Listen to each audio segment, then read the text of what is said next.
যেখানে ভোরে ঘুম ভাঙলে বিরক্তি নয় আদর থাকে, রাস্তা দেরি হলে ধমক নয় বরং মায়ের কণ্ঠে শোনা যায়, আচ্ছা মা, এটা না খেলে নতুন করে বানিয়ে দিচ্ছি।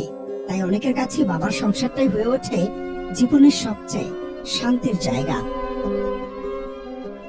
যদিও বাস্তবতা বলছে সব মেয়ের ভাগ্যে একই রকম সুখ জোটে না। কেউ কেউ পরের সংসারেও ভালোবাসা পায়, আবার কারো জীবনে আসে কঠিন বাস্তবতা।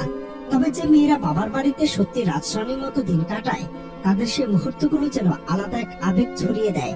আর ঠিক তেমনই এক দৃশ্য ধরা পড়েছে একটি ভাইরাল ভিডিওতে, যা এখন সামাজিক মাধ্যমে ছড়িয়ে পড়েছে ঝড়ের গতিতে। তাই তো অনেকেই বলে বাবার কাছে প্রতিটি মেয়ে এক রাজকন্যা। সে ছোটবেলা থেকে শুরু করে জীবনের প্রতিটি ধাপে মেয়ের আবদার মেটানো আর তাকে আগলে রাখাই যেন একজন বাবার জীবনের প্রধান উদ্দেশ্য। বাবার বাড়ি কি জিনিস, শ্বশুর বাড়ি গেলে তার ফায়দা।